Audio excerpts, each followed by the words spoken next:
क्षारीय भूमि जिसमें सोडियम बहुत ज्यादा होता है, उसको सुधारने के लिए हम जिप्सम का प्रयोग कैसे करें, आज मैं इस बात पे चर्चा करूंगा। सामान्यतः भूमि में जब लवणों की मात्रा बढ़ जाती है, साल्ट्स की मात्रा, सैलिनिटी बढ़ती है, तो ये पीएच को बढ़ा देती है। मिट्टी की पीएच बढ़ने से बहुत सारे पोषक तत्व उपलब्ध नहीं हो पाते हैं और ये जो लवण है पौधों के लिए विष का काम करने लगते हैं। तो इस लवणता को कम करना भी जरूरी होता है। इसके साथ साथ अगर सोडियम की मात्रा बढ़ जाए तो भूमि और खतरनाक हो जाती है, पीएच बहुत ज्यादा बढ़ जाती है और ऐसी स्थिति में मिट्टी सबसे ज्यादा खराब होती है। तो साल्ट लवण बढ़ने से तो भूमि खराब होती है, लेकिन इसमें अगर सोडियम बढ़ जाए और भूमि लवणीय से क्षारीय होने लगे, फिर ये समस्या बहुत गंभीर हो जाती है और ऐसी स्थिति में हमको भूमि को सुधारने के लिए जिप्सम डालना पड़ता है और जिप्सम के प्रयोग से हम इन क्षारीय भूमि को सही कर सकते हैं। देखिए, मिट्टी में जो तत्व होते हैं, पोषक तत्व होते हैं, वो लवणों के रूप में होते हैं, आयन के रूप में होते हैं, चाहे सल्फेट है, नाइट्रेट है, कैल्शियम है, मैग्नीशियम है, क्लोराइड है। वास्तव में ये साल्ट ही पोषक तत्व होते हैं, लेकिन समस्या तब होती है जब इन लवणों की मात्रा बहुत बढ़ने लगती है, कार्बोनेट बहुत ज्यादा हो जाए, सल्फेट बहुत ज्यादा हो जाए, क्लोराइड बहुत ज्यादा हो जाए, बोरोन बहुत ज्यादा हो जाए, तो ये पौधों के लिए विष का काम करते हैं। इसके साथ साथ जो मिट्टी की पीएच है वो भी बहुत ज्यादा हो जाती है, जिससे नाइट्रोजन, फास्फोरस और जो दूसरे तत्व हैं, जिंक है, आयरन है, कॉपर है, ये उपलब्ध नहीं हो पाते और समस्या गंभीर होती जाती है। तो ऐसी स्थिति में हम जिप्सम का प्रयोग कर सकते हैं और अपनी जो मिट्टी की लवणता और क्षारता जो है, खास तौर से जिसमें सोडियम ज्यादा है, उसको हम कम कर सकते हैं। अब ये काम कैसे करता है जिप्सम और इसको हमें कैसे यूज करना है, आज मैं इसी बात पे चर्चा करूंगा। तो देखिए, जिप्सम का जो फार्मूला है केमिस्ट्री में CaSO4 2H2O है। तो ये तो एक फार्मूला हो गया। और जब ये पानी में घुलता है, लेकिन ये पानी में धीरे धीरे घुलता है, बहुत तेजी से नहीं घुलता है, तो ये क्या देता है, कैल्शियम आयन देता है और सल्फेट आयन देता है। अब देखा जाए तो ये दोनों ही आवश्यक पोषक तत्व हैं, कैल्शियम भी और सल्फर भी।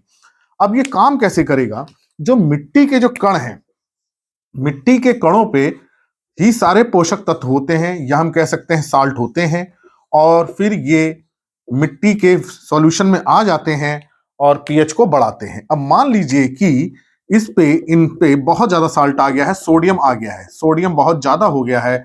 समस्या ज्यादा तब गंभीर होती है जब सोडियम इस पे आ जाता है। तो मिट्टी के ऊपर जब ज्यादा सोडियम आने लगता है, Na जिसका फार्मूला मैं लिख रहा हूं ये सोडियम का, तो मिट्टी पे जब सोडियम आएगा तो पीएच एक तो बहुत ज्यादा बढ़ा देगा, मिट्टी की पीएच सोडियम कार्बोनेट के साथ मिलकर के। दूसरा, ये कण आपस में एक दूसरे के प्रति प्रतिकर्षण करते हैं, कण एक दूसरे भागते हैं, तो मिट्टी की संरचना खराब होती है। तो एक तो पीएच बहुत ज्यादा हो गई, पोषक तत्व नहीं मिल रहे, मिट्टी की संरचना बहुत खराब हो जाती है, मिट्टी कठोर परत बनाने लगती है, ऑर्गेनिक मैटर इसका डिसॉल्व हो जाता है, जैवांश पदार्थ कम होने लगते हैं, सूक्ष्म जीवों की सक्रियता बहुत कम हो जाती है क्योंकि पीएच बढ़ जाती है, और कुल मिलाकर के ये मिट्टी क्या होती है, हमारी खराब हो जाती है। तो इस क्षारता को, इस सोडियम को कम करना जरूरी है। जब हम इसके अंदर जिप्सम मिलाते हैं, तो ये जिप्सम इसमें मिलता है, पानी में घुलता है, तो ये कैल्शियम क्या करता है, इस सोडियम को यहां से हटा देता है। तो ये सोडियम यहां से हटेगा और इस सल्फेट के साथ मिलकर के सोडियम सल्फेट बनाएगा। अब ये पानी में घुल जाता है और ये पानी के साथ फिर नीचे चला जाएगा। हम पानी देंगे ऊपर से तो ये पूरा जमीन के नीचे चला जाएगा, और कुछ पानी में ऊपर से निकाल देंगे तो वहां से भी चला जाएगा। तो ये मिट्टी के कणों से सोडियम को हटाना बहुत जरूरी है। और ये इसको हटाने का काम कौन करता है, कैल्शियम करता है। कैल्शियम के अंदर ये ताकत है, ये पावर है कि वो सोडियम को हटा सकता है। और सोडियम हटने के बाद जब पानी में आता है, और चूंकि सल्फेट इससे निकले होते हैं, इनके साथ जुड़ जाता है और ये पानी में घुल के आराम चला जाता है। उससे क्या होगा कि अब मिट्टी के कणों को ऊपर क्या आ जाएगा, कैल्शियम आ जाएगा, और कैल्शियम मिट्टी के कणों को बांधने का काम करता है। तो मिट्टी की संरचना बहुत अच्छी होने लगेगी।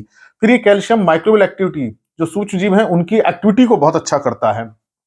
यह आवश्यक पोषक तत्व भी है, पौधों को उपलब्ध होता है। मिट्टी को भुरभुरा बनाने का में कैल्शियम बहुत अच्छा काम करता है।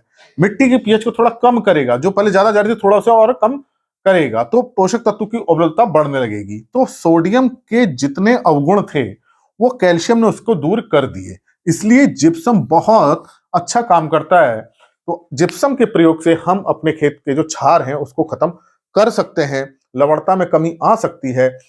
तो इसको प्रयोग कैसे करना है, तो देखिए, इसके प्रयोग का फायदा तभी होगा जब ये कैल्शियम मिट्टी के कणों पे आ जाए और सोडियम को हटाए। तो इसका मतलब हमें जिप्सम को बहुत अच्छा मिट्टी में मिलाना होगा। दूसरा, ये जब सोडियम आएगा, पानी में आएगा, तो पानी के साथ सल्फेट के साथ क्रिया करेगा, तो इसका मतलब भूमि में नमी होनी चाहिए। तो दो चीजें बहुत जरूरी हैं, एक तो जिप्सम का मिट्टी के कणों के साथ रिएक्शन करे, मतलब अच्छी तरह से मिल जाए और उसमें नमी हो, मतलब पानी हो। तो जब मानसून शुरू होता है, बारिश शुरू होती है, तो खेत के चारों तरफ बड़ी मेड़ बना लीजिए, बंड्स बना लीजिए, ताकि बारिश का पानी बाहर ना जाए। उसमें 2-3 अच्छी जुताई कीजिए और जिप्सम को इसमें डालिए और मिला करके 10 से 15 सेंटीमीटर जो हमारा 6 इंच की जो ऊपर की मिट्टी है, वो उपजाऊ मिट्टी होती है, इसमें अच्छी तरह से इसे मिला दीजिए। और जब बारिश का पानी आएगा, बारिश का पानी इसमें इकट्ठा हो जाएगा, खेत में भरा रहेगा, तो अब ये रिएक्शन करना शुरू करेगा जब बारिश का पानी से मिलेगा, पानी के साथ, और कैल्शियम सोडियम को हटाएगा, सोडियम सल्फेट बनेगा, नीचे जाने लगेगा। 8-10 दिन तक आप ऐसे प्रोसेस होने दीजिए और जो एक्स्ट्रा पानी निकलता है उसको बाहर निकाल दीजिए। उसके बाद उसमें कोई हरी खाद की फसल ले लीजिए, ढैंचा वगैरह ले लीजिए, ताकि मिट्टी हमारी अच्छी हो जाए। तो ये मैंने आपको तरीका बताया। तो ये तरीके से आप करेंगे तो बहुत आपको अच्छे रिजल्ट्स मिलेंगे। अब आपको जिप्सम कितना यूज करना है? जिप्सम की मात्रा सामान्यतः निर्भर करती है कि हमारे खेत में कितना सोडियम है। जब एक्सचेंजेबल सोडियम, मतलब विनिमय जो सोडियम है, उसकी मात्रा 15% से अधिक हो जाती है, तो हमारी भूमि के लिए टॉक्सिक हो जाती है। ऐसे समय में जिप्सम बहुत अच्छा काम करता है। अगर सोडियम की मात्रा बढ़ती जाती है, तो जिप्सम की मात्रा भी हमें बढ़ानी पड़ती है। तो ये हमें देखना पड़ेगा हमारे खेत में कितना सोडियम है। तो सामान्यतः अगर हम 7-8 कुंटल शुरू में प्रयोग कर लें, 8-9 कुंटल भी हम जिप्सम को डाल करके प्रयोग करके, जो मैंने भी तरीका बताया उससे कर लें, तो हमारे उसका सुधार करेगा। लेकिन अगर हम खेती में एक एज ए फर्टिलाइजर डाल रहे हैं, तो 200-300 किलो भी पर्याप्त हो जाता है, 2-3 कुंटल भी पर्याप्त होता है। लेकिन आपको अगर भूमि में सुधारना है तो थोड़ी मात्रा बढ़ानी पड़ेगी, 7-8-9 कुंटल आप उसको ले लें। ये निर्भर करेगा कितना उसके अंदर सोडियम है, और उसको अच्छी तरह से मिट्टी में मिलाएं ताकि वो प्रॉपर रिएक्शन करे। और उसके पानी को नीचे जाना बहुत जरूरी है, जो जिसे हम निच्छालन कह रहे हैं, लीचिंग जिसे हम कह रहे हैं, लीचिंग होना बहुत जरूरी है। और जो एक्स्ट्रा पानी उसको बाहर निकाल दीजिए। तो क्षारीय जो मृदा है जिसमें सोडियम ज्यादा है, उसको भी सही करेगा।